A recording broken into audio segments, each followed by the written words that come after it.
627 খ্রিস্টাব্দের 31 মার্চ কুরাইশ নেতা আবু সুফিয়ানের নেতৃত্বে মক্কার কুরাইশ, ইহুদি ও বেদুইনদের নিয়ে গঠিত 10,000 সৈন্যের এক বিশাল বাহিনী অগ্রসর হয় মদিনা আক্রমণের উদ্দেশ্যে। মদিনায় রাসূল সাল্লাল্লাহু আলাইহি সাল্লামের কাছে যখন এই সংবাদ পৌঁছে, তিনি ও তার সাহাবীরা কিঞ্চিত ঘাবড়ে যান। এই বিশাল বাহিনীর মোকাবেলায় পর্যাপ্ত সৈন্য ও অস্ত্রশস্ত্র কোনোটাই ছিল না তাদের কাছে। অতঃপর তড়িঘড়ি করে তারা যুদ্ধের প্রস্তুতি নেন। সর্বসাকুল্যে মুসলিম সেনাবাহিনীর সংখ্যা দাঁড়ায় মাত্র 3,000। এই অবস্থায় কাফিরদের হামলা মোকাবেলায় করণীয় কি তা নিয়ে ভীষণ দুশ্চিন্তায় পড়ে যান আল্লাহ নবী। আর তখনই আশার আলো হয়ে এগিয়ে আসেন সালমান পারসি রাদিয়াল্লাহু তাআলা আনহু। তিনি ছিলেন একজন পার্সিয়ান। পারস্য সেনাবাহিনীর যুদ্ধের নানা কৌশল সম্পর্কে তিনি অবগত ছিলেন, যেগুলো আরবদের কাছে ছিল অজানা। তিনি বলেন, মদিনার চারপাশে পাহাড়সহ বেশ কিছু দুর্গম জায়গা রয়েছে, যেখান দিয়ে শত্রুরা কখনোই আক্রমণ রচনা করতে পারবে না। সুতরাং এই স্থানগুলো সুরক্ষিত। আর কিছু সমতল ভূমি রয়েছে যেখান দিয়ে আক্রমণ পরিচালনা করা সম্ভব। শহর থেকে খানিকটা দূরে এই অরক্ষিত স্থানগুলোতে পরিখা খননের পরামর্শ দেন তিনি, যেন তা অতিক্রম করে সম্মিলিত শত্রু বাহিনী শহরে প্রবেশ করতে না পারে। তার প্রস্তাবিত এই অভিনব কৌশল রাসূল সাল্লাল্লাহু আলাইহি সাল্লামকে মুগ্ধ করে। তিনি জানতেন এরকম পরীক্ষা আরবদের কাছে অচিন্তনীয়। আক্রমণকারী শত্রুপক্ষ ভাবতেও পারবে না মদিনার চারপাশে এরকম পরীক্ষা খনন হতে পারে। সুতরাং এ ব্যাপারে তাদের কোনো প্রস্তুতিও থাকবে না। তাই রাসূল সাল্লাল্লাহু আলাইহি সাল্লাম তার সাহাবীদেরকে দ্রুত পরীক্ষা খননের নির্দেশ দেন। সাথে সাথে কাজে লেগে পড়েন সাহাবীরা। এ সময় তারা প্রচণ্ড ক্ষুধা ও তীব্র শীতের মুখোমুখি হন, কিন্তু সব কষ্টকে তুচ্ছ করে তারা খনন কাজ চালিয়ে যেতে থাকেন, কেননা হাতে সময় বেশি ছিল না। যে কোনো সময় কুরাইশ বাহিনী চলে আসতে পারে। যে কোনো মূল্যে তার আগেই খন্দক তৈরির কাজ শেষ করতে হবে। জরুরি অবস্থায় রাসূলুল্লাহ সাল্লাল্লাহু আলাইহি সাল্লামও এই কাজে অংশগ্রহণ করেন। অংশ নেন প্রস্তাবকারী সালমান পারসি রাদিয়াল্লাহু তাআলা আনহু নিজেও। একই সাথে তিনি খনন কাজে দিক নির্দেশনা দিয়ে যাচ্ছিলেন। হঠাৎ সালমান পারসির সামনে একটি বড়সড় শক্ত পাথর পড়ে যায়। তিনি কয়েক দফা চেষ্টা করেন পাথরটি ভেঙে ফেলার জন্য, কিন্তু তিনি পাথরটি ভাঙতেও পারেননি কিংবা সেখান থেকে সরাতেও পারেননি। অতঃপর তিনি সাহাবীদের উদ্দেশ্যে বলেন, এই পাথরটি আমাকে বেশ ঝামেলায় ফেলে দিয়েছে। আমার কুঠারের আঘাত তাকে কিছুই করতে পারছে না। সালমান পারসির এই কথা শুনতে পেলেন রাসূলুল্লাহ সাল্লাল্লাহু আলাইহি সাল্লাম। অতঃপর তিনি নিজে এগিয়ে যান। সাহাবীরা দেখলেন স্বয়ং রাসূল সাল্লাল্লাহু আলাইহি সাল্লাম কুঠার হাতে এগিয়ে গেলেন সেই প্রকাণ্ড পাথরের কাছে।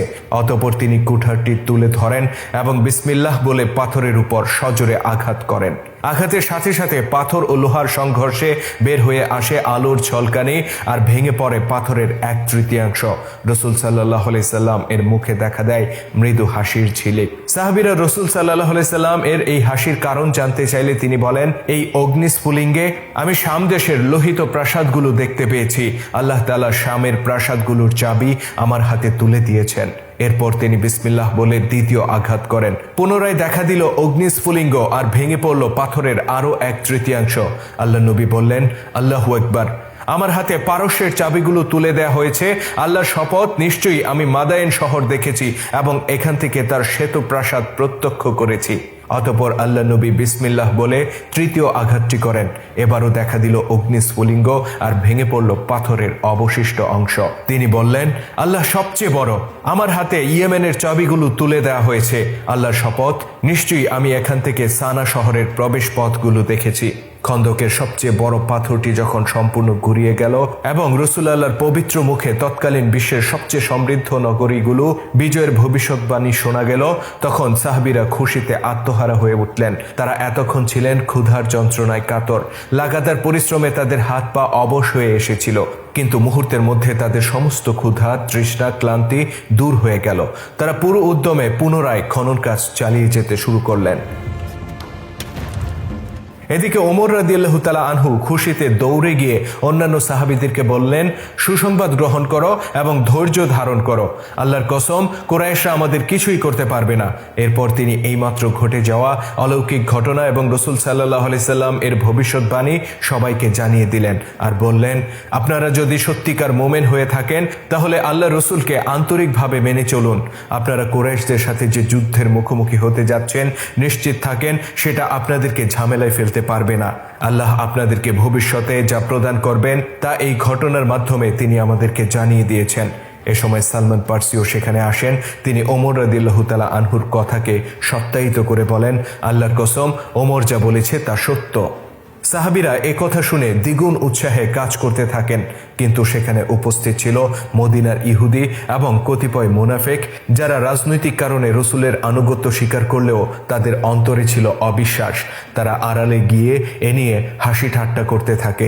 তারা বলে, সামান্য আরব কোরাইশদের মোকাবেলা করার শক্তি যাদের নেই, কোরাইশদের হামলা থেকে নিজেদেরকে রক্ষা করতে যারা মাটি খুঁড়ছে, তারা কিনা শাম, পারস্য, ইয়েমেন জয় করার স্বপ্ন দেখে। তারা রসুল সাল্লাল্লাহু আলাইহি সাল্লাম ও তার সাহাবীদেরকে পাগল সাব্যস্ত করে এবং তাদেরকে নিয়ে নিজেদের মধ্যে হাসি তামাশা শুরু করে।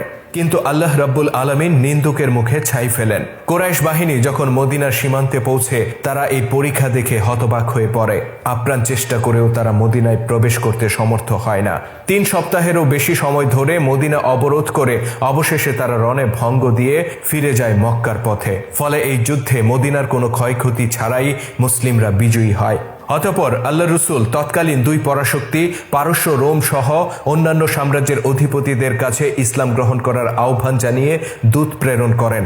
রোমের প্রতাপশালী সম্রাট হেরাক্লিয়াস দূত মারফত পত্র পেয়ে বিচলিত হয়ে ওঠেন। তিনি ফিলিস্তিনের গাজায় ব্যবসার কাজে আসা আরব কোরাইশ নেতা আবু সুফিয়ানকে ডেকে পাঠান এবং রসুল সাল্লাল্লাহু আলাইহি সাল্লাম সম্পর্কে জানতে চান। আবু সুফিয়ান রসুল সাল্লাল্লাহু আলাইহি সাল্লাম যা বলেন, যা করেন তা সবিস্তারে বর্ণনা করে মহাসম্রাট হেরাক্লিয়াসের সামনে। যদিও তার বক্তব্যে রসুল সাল্লাল্লাহু আলাইহি সাল্লাম এর প্রতি ঠাট্টা ও বিদ্রূপ ছিল, কিন্তু দূরদর্শী হেরাক্লিয়াস ঠিকই রসুল সাল্লাল্লাহু আলাইহি সাল্লামকে মেপে নেন। তিনি আবু সুফিয়ানকে বলেন, তুমি মুহাম্মদের ব্যাপারে যা বলেছ তা যদি সত্য হয়, তাহলে জেনে রাখো তিনি সত্যি আল্লাহর নবী। আর এখন যেখানে আমি দাঁড়িয়ে আছি, এই জায়গাটিও তিনি একদিন দখল করে নেবেন।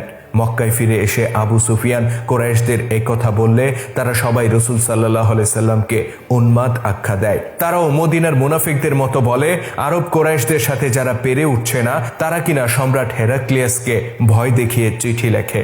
আমাদের 10,000 সৈন্যের মোকাবেলা করার ক্ষমতা যাদের নেই, তারা কিনা পারস্যের লক্ষ লক্ষ সৈন্যের সাথে পাঞ্জা লড়ার স্বপ্ন দেখে। কিন্তু আল্লাহ সাক্ষী, তাদের সবার মুখে ছাই পড়েছিল একদিন।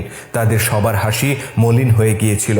পরের বছরই রাসূলুল্লাহ মক্কা বিজয় করেন, আর আল্লাহর তলোয়ার খালিদ বিন ওয়ালিদ রাদিয়াল্লাহু তাআলা আনহুর নেতৃত্বে খলিফা আবু বকর ও খলিফা ওমর রাদিয়াল্লাহু তাআলা আনহুর যোগে মুসলিমরা শাম, পারস্য ও ইয়েমেন বিজয়ের যে সুসংবাদ পেয়েছিলেন তা পূর্ণ করেন। শুধু তাই নয়, হীরা, মিশর, ইরাক, ইস্তাম্বুল শহরও একে একে জয় করে নেন মুসলিম যোদ্ধারা। আশ্চর্যের বিষয় হচ্ছে, এই বিজয়ে এমন অনেকেই অংশীদার হয়েছিলেন যারা রসুলের ভবিষ্যৎবাণী শুনে তাকে নিয়ে হাসি ঠাট্টা করেছিলেন। আর এভাবেই আল্লাহ তাআলা সত্য প্রমাণ করেছিলেন তার সত্য নবীর ভবিষ্যৎবাণী। আল্লাহ রাব্বুল আলামিন বলেন, এবং তিনি মন করা কথাও বলেন না, এটা তো ওহী যা তার প্রতি প্রত্যাদেশ হয়। আল্লাহ তাআলা আরো বলেন, আল্লাহ অদৃশ্য সম্পর্কে জ্ঞাত। তিনি তার অদৃশ্যের জ্ঞান কারো কাছে প্রকাশ করেন না, তার মনোনীত রসুল ছাড়া।